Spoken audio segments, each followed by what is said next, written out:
როდის გაიხსნება და რა დანიშნულების მატარებელი იქნება ოქროს ჩარდახი, ჯერჯერობით უცნობია. შენობის შესასვლელი დაკეტილია და ახლად რეაბილიტირებულ ისტორიულ ძეგლს ვერც ადგილობრივი სტუმრობს და ვერც ტურისტი. კულტურული მემკვიდრეობის ძეგლის რეაბილიტაცია თითქმის 2 მილიონ ლარამდე დაჯდა და მას მოქალაქეთა ნაწილის პროტესტი მოჰყვა. საინიციატივო ჯგუფ ოქროს ჩარდახის წევრების მტკიცებით რეაბილიტაცია ძეგლს ავთენტურ სახეს უკარგავდა. ვუყურებთ ოქროს ჩარდახს. ეს არ არის უბრალოდ სკოლა, ან ქუჩა, ან რაღაც სკვერი, რომლის რეაბილიტაციაზე ხმა რა მოვიღოთ და ჩუმად ვიყოთ. ეს საუკუნეების განმავლობაში დგას ეს შენობა და ჩვენთან მოაღწია ამ იერსახით და ეხლა ხდება ისე, რომ საერთოდ რა პროექტიც მოგცეს და დაგვიდეს, საერთოდ სხვა რაღაცა. ეს ოქროს ჩარდახი არის. ეს რა სახით არის, იქ არის საერთოდ სხვა შენობა, რომ გეგონება ვიღაც მდიდარი ბიძა იშენებს თავისთვის ვილას. თავის მხრივ მერია კი ამტკიცებდა, რომ პროექტი კულტურული მემკვიდრეობის დაცვის სააგენტოსთან იყო შეთანხმებული.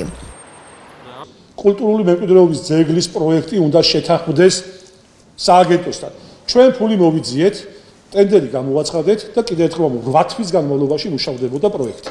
თუ ვინმე სურვილი ჰქონდა, ძალიან მარტივად შეეძლო, მისულიყო, ეთქვა, დაეწერა, შეხვედრა მოეწყო, მაგრამ რო დამთავრდა და რო დავიწყეთ და ახლა რო საბურავებში ჯოხის გაყრას რო ნიშნავს ეს ყველაფერი. როგორც ცნობილია, ამჟამად ქუთაისში მე-19 საუკუნეზე ადრინდელი საერო დანიშნულების შენობა დაცული არ არის. გამონაკლის ერთადერთი ნაგებობა წარმოადგენს, რომელიც იმერეთის მეფეთა სასახლის, ეგრეთ წოდებული ოქროს ჩარდახის სახელითაა ცნობილი.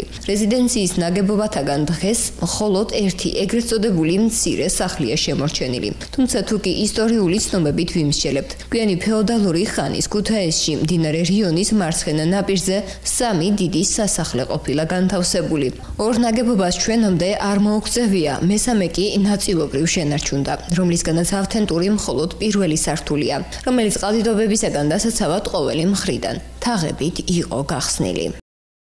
ეს იყო ამ ქალაქის საქართველოს უახლესი ისტორიის შენობის ერთი ფრაგმენტი, იმიტომ რომ აქ იყო მეფის დავარქვა სასახლე ისეთი გამორჩეული ვერ იყო, როგორც უნდა ყოფილიყო და ცენტრალური ნაგებობები აქ იყო, სადაც პირველი სკოლაა და ეს ინფრასტრუქტურაა კიდე ქუჩის გადაღმა. და ეს იყო ერთ-ერთი მისი სამეურნეო ნაწილი, ამ მეფის სასახლის ინფრასტრუქტურის სამეურნეო ნაწილი და თუ მას ჩვენ ხელი უნდა მოგვეკიდა, რა თქმა უნდა, ხელი უნდა მოგვეკიდა და გაგვეხლებია, გაახლება არ ნიშნავს მის მარნათქცევას და მის, თქვათ, ესეთი თანამედროვე იერის. მისთვის ჩვენ უნდა შეგვენარჩუნებია ავთენტურობა. რო თქვათ რომ მოიყვანო აქ ადამიანი, ვერ იტყვის რომ ეს არის თქვათ იმ პერიოდის ისტორიული ძეგლი. უბრალოდ ჩათვლიან ეს არის თანამედროვე ნაგებობა. თანამედროვე ნაგებობა უნდა ავაგოთ, უნდა ავაშენოთ, მაგრამ ავთენტურ ძეგლებს ამ წესით და ამ ჩარევით, თქვათ, ცოტა ამ ჩარევისგან თავი უნდა შევიკავოთ და ფრთხილად უნდა ვიყოთ. ეს გარედან და ნუ ახლა შენობა ჩაგეტილია და თქვათ, მე არის თქვენ თუ ხართ ნამყოფი და ახლა ღობიდან არ გადავხვდებით, ვერ გადავხვდებით, კედელს რო გადავხვდეთ, ალბათ კარები ჩაგეტილი იქნება და შიგნითაც თუ იქ ახლა ჩვენ დაგვხდა მოკაფელებული და მოჭიქული ჭერი და თანამედროვე ვიღაცა იტყვის რა არის ამაში ცუდი. ცუდი ის არის რომ მას აღარაფერი კავშირი არ ექნება წარსულთან, სოლომონთან, მეფესთან და ქართულ ამ ქალაქის ისტორიასთან. ეს არის ცუდი. პირიქით, ქვა უნდა ვეძებოთ, ქვა, თქვათ, იმ ხალხის შენახები თუა და ამ წარსულს ჩვენ დაგვიდასტურებს, რომ ასეთ წარსული არ ქონდა, ამხელა მიდიხარ შენობასთან ასეთიერსახეს აძლევს, რა ვიცი ახლა ასეთი მარნები კახეთში ძალიან ბევრია და მაშინ წავსულიყავით და უკეთესი მარნის უკეთესი პროექტი ჩამოგვეტანა თუ მარანს ვაშენებდით. ოქროს ჩარდახის მიმდებარე ტერიტორიაზე ასევე განთავსდა გარკვეული კომერციული ნაგებობები, თუმცა მათ ფუნქციონირება ჯერ არ დაუწყიათ.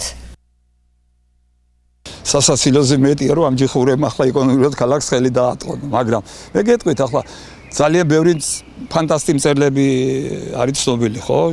ჩვენს ყავდა რამდენიმე, მაგრამ არის ცნობილი, ძალიან ცნობილი ფანტასტიკური მწერლები. მათ გონებაშიც არ მომწიფდებოდა რომ ამ გასასვლელში რაღაც მსგავსი ჩაედგათ. ეს რა ფუნქციას გასაგებია რასაც არის, მაგრამ რისთვის რა ხიბლი შეძინა ამ ქალაქს, რით გამოირჩევა, ანუ რა იერსახეს იმოქმედა დადებითად, ამ ისედაც უნიკალურ გარემოში მე გეტყვით გულწრფელად, რომ თუ დაამანხინჯა თუ არა, რაიმე პოზიტივი აი მუსახურ ნაგებობებს ამ ადგილისთვის არ შეუძლია. აგერ გვაქვს უნიკალური უძველესი სკოლის შენობა, რომელსაც გაფრთხილება უნდა და გაფრთხილება მარტო იმიტომ კი არა, რომ ის არ დავაზიანოთ და ის კედლებს არ მოვყენოთ ზიანი, ასეთ ნაგებობები ქუთაისში ჩვენ ბევრი არ გვაქვს, მეორე სკოლა გვაქვს, თამარ მეფის ჩვენი უნივერსიტეტის ძირითადი კორპუსი და სასამართლოს შენობა, რომელიც აი შენობები ყველა ევროპულ ქალაქს დაამშვენებდა თავისი არქიტექტურული სილამაზით და არა მარტო საინჟინრო გადაწყვეტით და იერსახეს მარტო შენობას კი არ უნდა გაუთხილდეთ. მის გარე იერსახეს და გახედეთ ახლა გაიერსახეს და რა ხინჯი შეძინა თუნდაც შენობას, რომელიც ამ უნიკალურ შენობას, რომელიც უკანა მხრიდანაც ძალიან ლამაზი და მომხიბვლელი იყო პირველი სკოლის შენობა. როგორც აღნიშნეთ, ახლად რეაბილიტირებული შენობა ჯერ არ არის გახსნილი. ადგილობრივი თვითმმართველობიდან არც კომენტარი გაკეთებულა თუ რა დანიშნულებას შეიძენს შენობა. იქნება ის მხოლოდ როგორც ისტორიული ძეგლის სტატუსის მატარებელი თუ განახლებასთან ერთად თანამედროვე დანიშნულებასაც შეიძენს.